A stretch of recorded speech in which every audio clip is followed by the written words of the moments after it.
giờ nó ơi tôi muốn để khó chịu con nó bùa cờ lên đồ lọn nào nhậu có tu kia sư bùa hành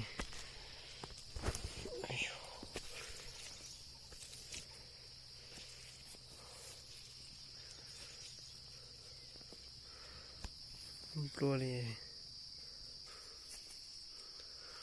bùa ô chính giờ là cho tao cho anh nó rong thế rong cao thế nó mà nhu nó mà cái trâu sư thánh ơi nè tu piu piu dụ bùa luôn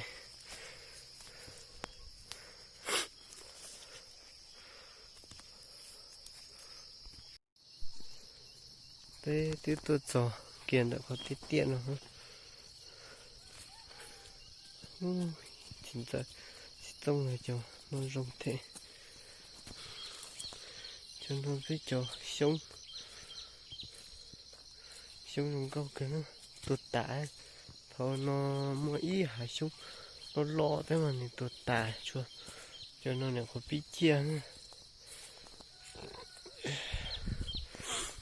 ý tàu phải nói nhá tàu phải nói tiêu rồi rong cho bé tiêu hết chia lo hết cỡ sống hết cỡ này cho nó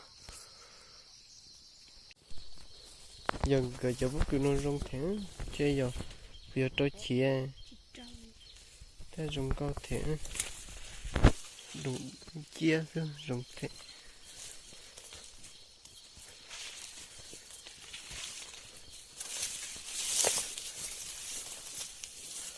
chào cho nó thôn đi tàu vào bay nhở sẽ chết thôn nè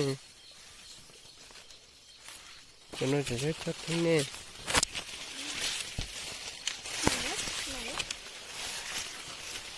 tôi chỗ hải trong tàu đừng có thật cơ trong giờ liền cho giờ là trò nó bông xin dư thế chứ còn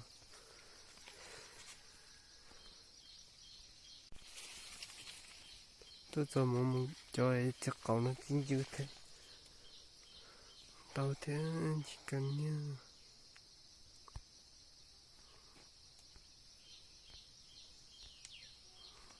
chưa hành nó tao nó đây cái tòa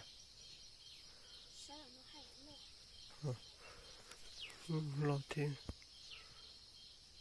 giờ là cho nó giờ đi chưa đơ chưa chào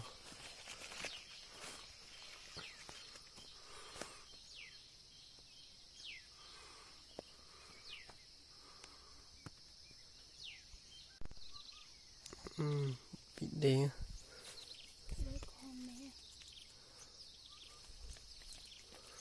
xì xì mất tuồng không kìa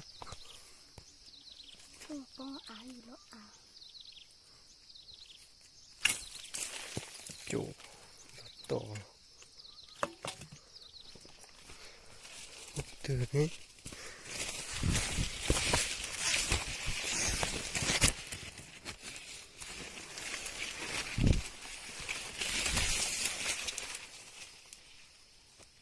lo cái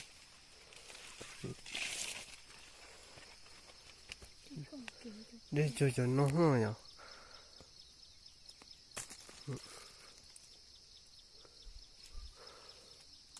nó còn đá để cho luôn đua đi chơi chỉ để đồ lúa thôi để cho kinh nó chả bung tà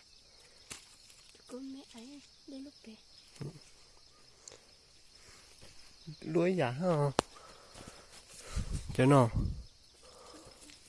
lúa nó sao chót téo mồm ui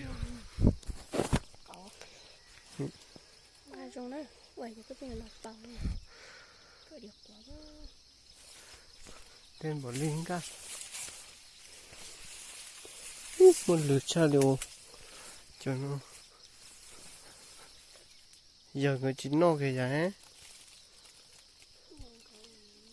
nó chỉ đem một muối hay giờ xin chưa cho nó đem bỏ linh quá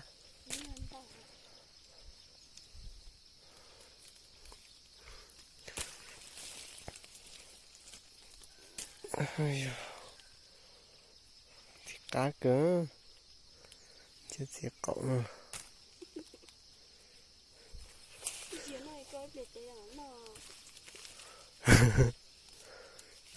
ôi dồi để bỏ ly thế đó nó chắn nó bay mẹ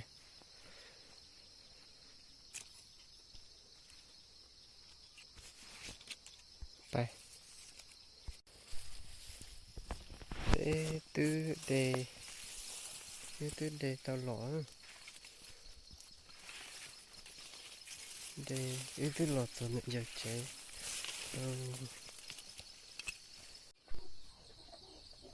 từ cả lọt rồi cháy nhưng mà thật à một nó chỗ nó thế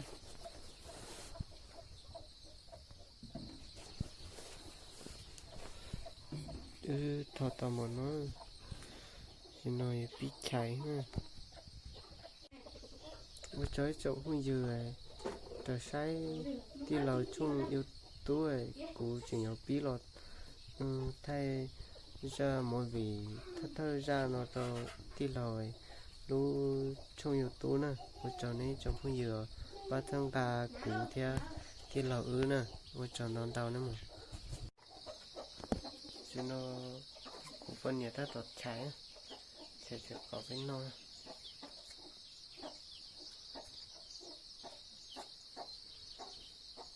câu vậy à cái gì sao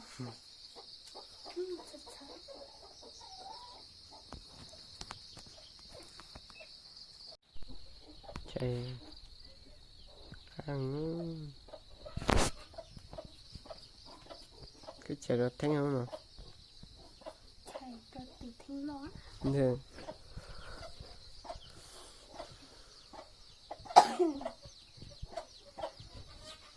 nghe cha chơi cái nó có sao có mấy theo mấy đại rồi nữa nó thích tuổi mà mấy đại rồi nó nữa thì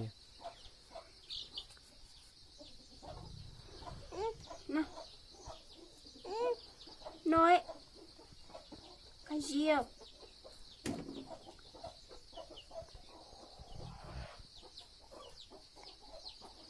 mà cha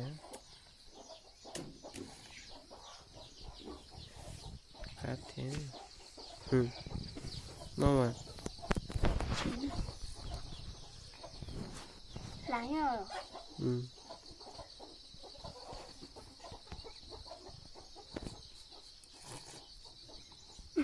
lại cơ hả lại cơ của tao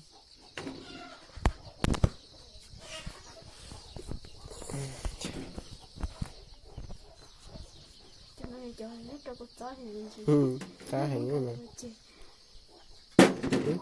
mà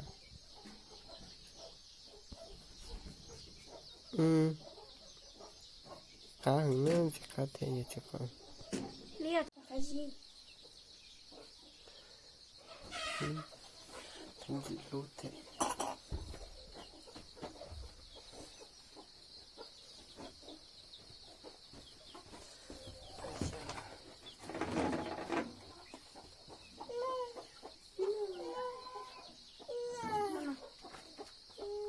gì ấy có tôi kể sau một rồi dạ mà Ô này mà.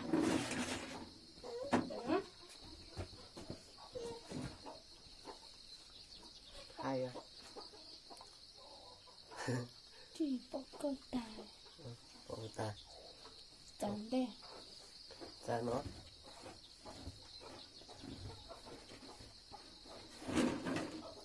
Bỏ ta.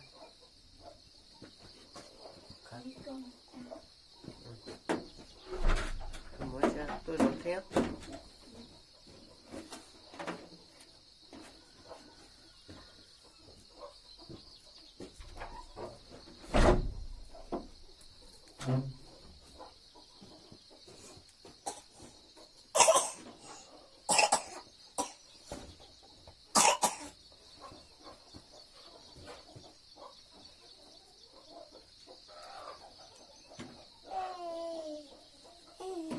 Tôi chỉ chút ra thải chứ rồi. Mất. Nó của chị á.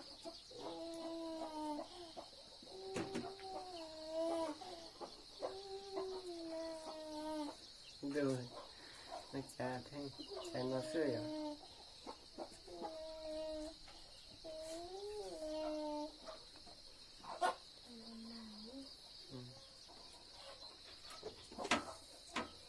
Lo.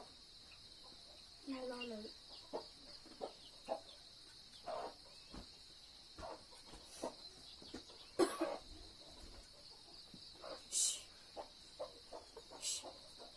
Thả 1 triệu hả chị? Chị nó không còn chị ta. Ồ chú cha nữa. Thả 1 triệu tao. Lấy đi à. Đúng rồi nhỉ. Lấy giảm nó ha.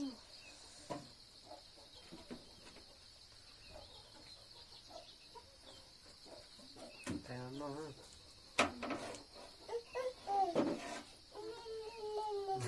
Nắn hơi à.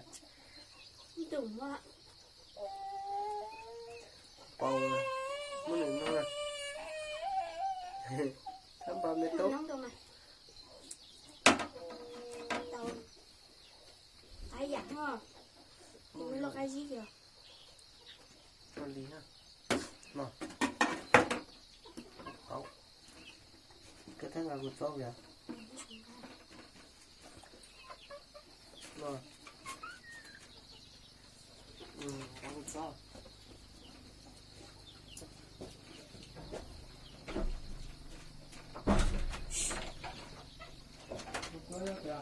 Được ơi, đá gì nè. Ai hả? Ai nè hả? Được ơi. Sắp tới. Nói thôi.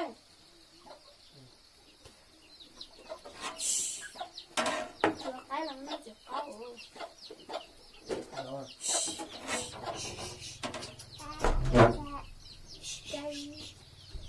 Đấy, dạ.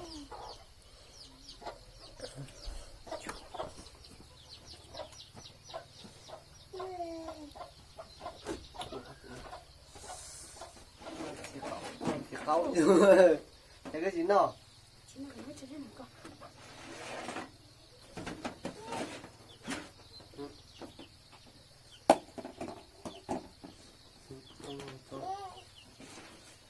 Tú tay mà. Cơ tụ xí non.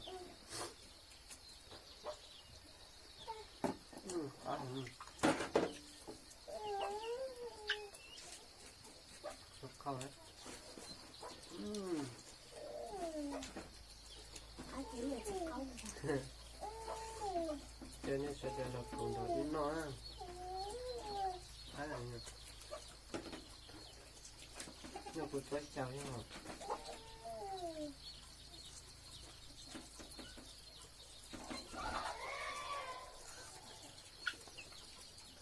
gì mà Để nhà nó có chắc chắn. Đấy. Nào.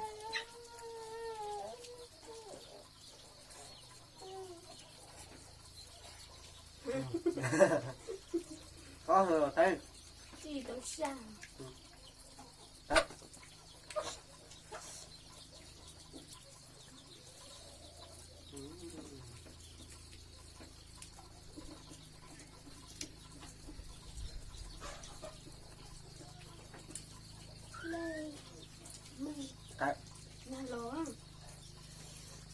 chưa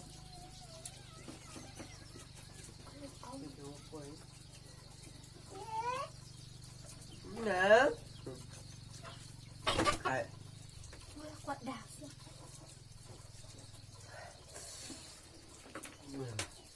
câu rồi xuống cái nhiều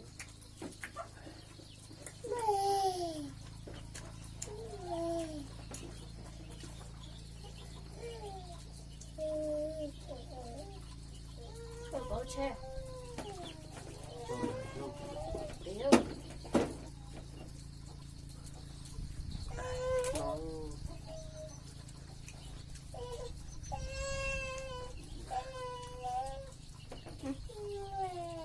cho chị nó thanh có được có gì cho nó tấu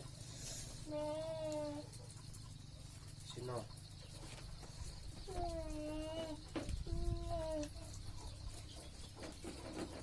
cho nên cho là cái con gì tuổi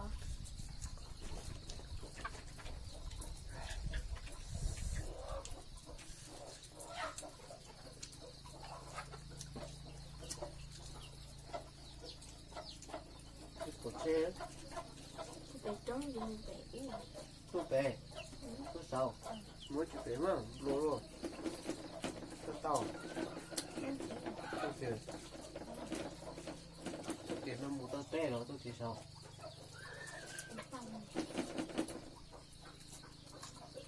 anh nó mua trúng lỏ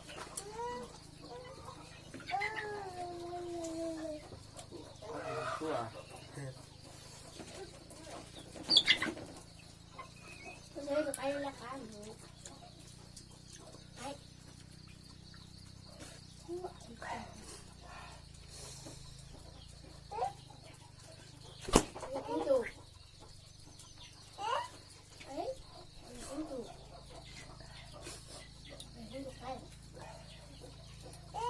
nó nó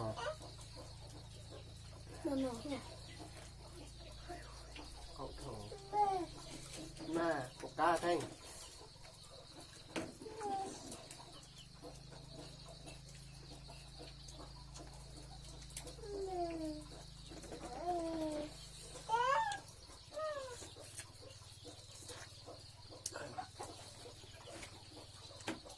ôi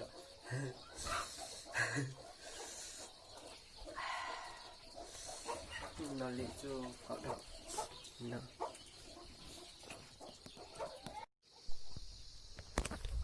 nó chỉ có phụ dành chỉ dùng cho nhu sao cho nhu nó rất thì như mình chỉ cho lá là rõ thế ở bị nhiều đây cha bé tủ chứ thì tôi bị đồ lộ đen đó tôi chỉ tôi lại đi tôi bui rồi cho tao nè các là cho chơi cho nó có chia ta biết lá mỏ thế có biết lá rồi thì tôi rồi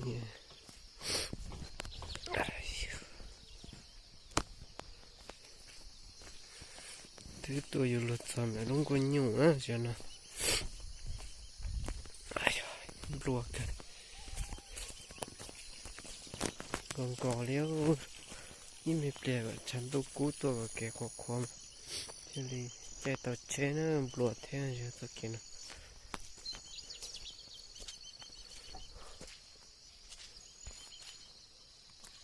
nhiều nhớ sợ qua sợ nó nhiều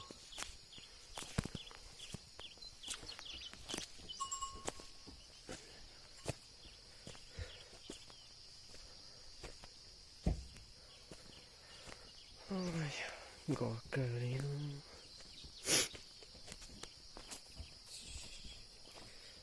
nhiều nhắc nói nhiều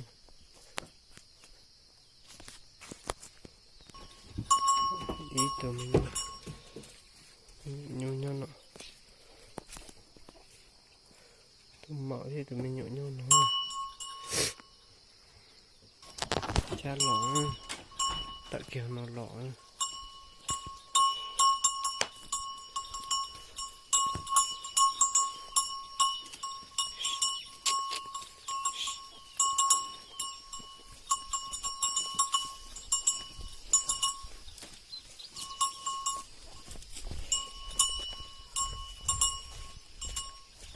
Rồi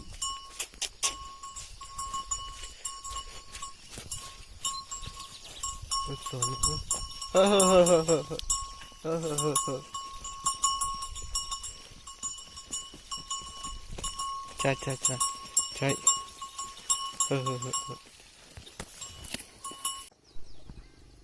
nhiều tuần nó rau nó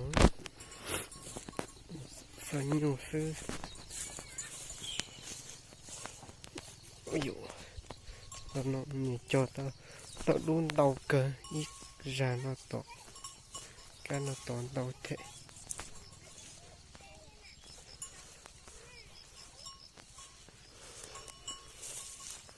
yo một nhiều gì sốt tôi thế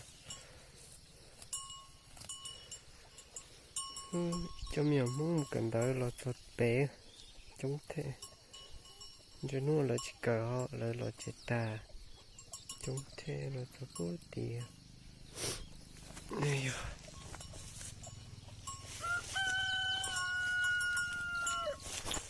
ôi đồ tụi mình như vậy nào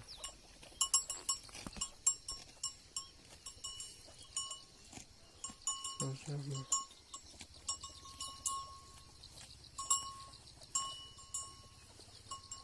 nhiều mua sao nó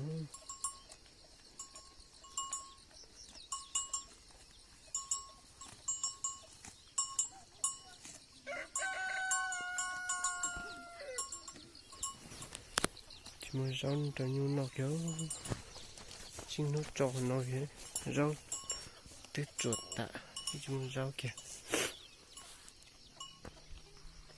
piu nó nên muốn đắt chi nè nên muốn dùng nu đắt đi à Thanh Ngư Thanh Ngư ra về áo tổ không chạy áo vâng nữa tu áo nữa nhậu luôn ấy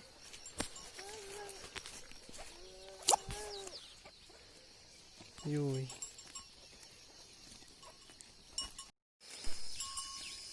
nhưng nó rau cay nữa rồi cho rau mò mà khỉa này mà nó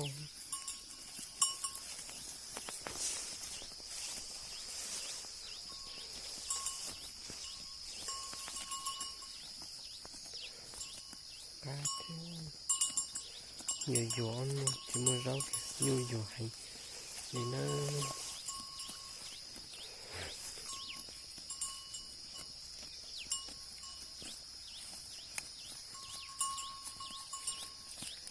nhiều thế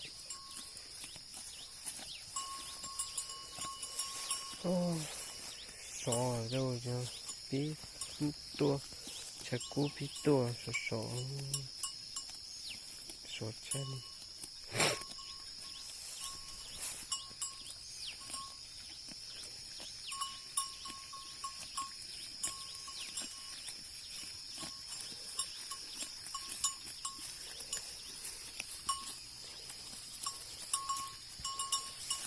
nó trồng cánh mà mang cánh đi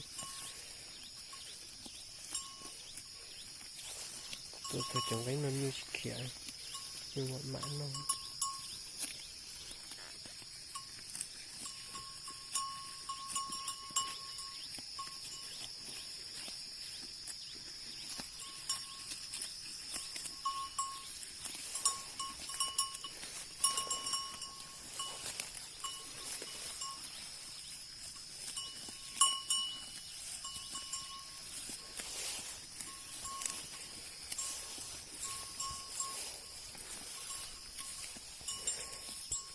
con nhóc tía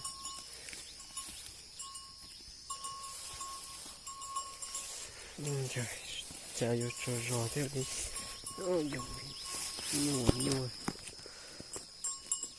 cá theo chỉ kia tôi chọn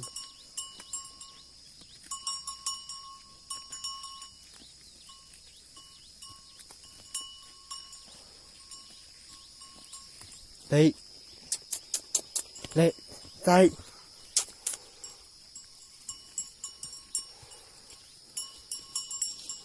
lẹ đây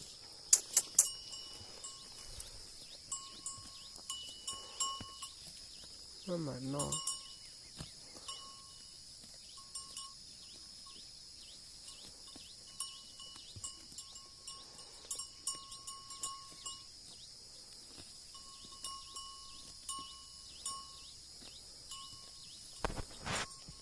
tay cái này nó khó luôn có nhiều dẫn nó lại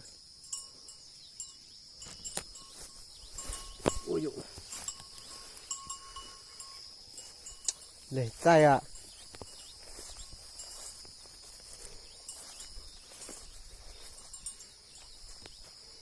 cho nhiều muốn bút ta chỉ cho tía lỗi cho bút tí thế cái chuột chén cái chuột chén này đúng mày lo lời cho còn đông rong thế nữa chả lo số có va tới đi nó có va mẹ phải mà sư cho con nó lên nó có lo lên nó có chờ xe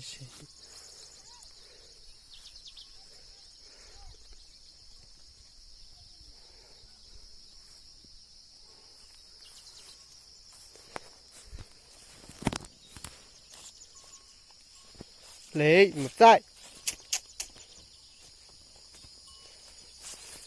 đấy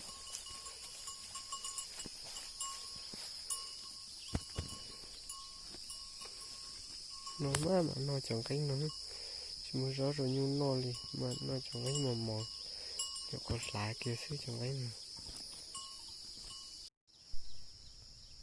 ở trái cho phương gì sẽ đó này này trở sai thì là trong YouTube của do bio nó thì gì thế rồi thay mỗi vị thứ chỉ tao chơi thế gì không có tiền thì chỉ tao họ nên xe thế của nhà hay cho thế thì bà bảo thế gì họ kia cũng mà lòng thế chỉ bao giờ thì chỉ thiết lòng tao hộ thế tao thay đồ mà tao rồi thay như vậy thọ này cho phương gì sẽ đợi ba trăm cả của thế nào mà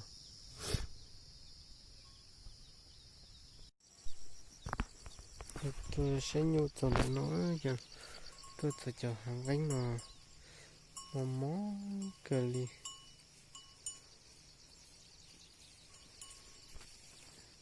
một thế cho gánh một hình gì nữa cho nhu nhau nó bế tụ cho chợ sữa bây giờ nhu một tạ cho bế tụ nó sữa nó đủ mình chỉ lo là chờ ta mua hoa gì trong gì cứ hà nó cho hoa giặt tạ cho nó cà rồi chứ mình chỉ lo là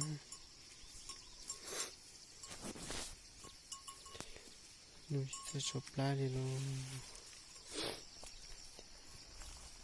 cho nó một cơ thì ta nhung nó cho một món cho nó lẩu rộn như chỉ nói rồi lấy chút xíu như chỉ nói nó cho một món xưa tại hai lần nó giờ bây giờ liên này trời cho chúng tôi là gì cho chúng tôi là bây giờ liên chỉ cao cái dùng cao cái chứ tôi sống thì gì nó thì gì là nó ý gì ở bây giờ là nó chỉ cho dùng cao còn gì sẽ không đúng ra chỉ cho dùng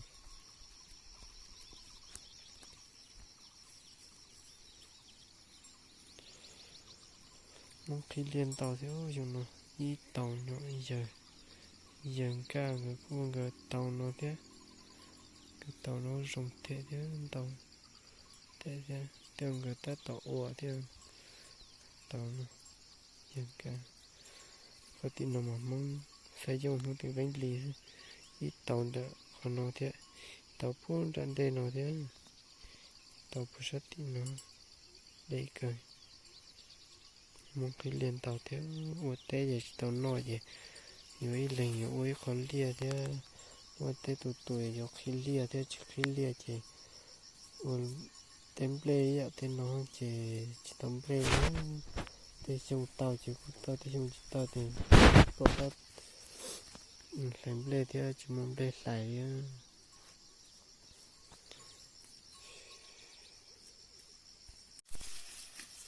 cho nó nhung nhiều trâu rõ nhung trâu lạ mình play thế chỉ là một cỡ xưa nhung nó trâu sai cái play thế trâu trâu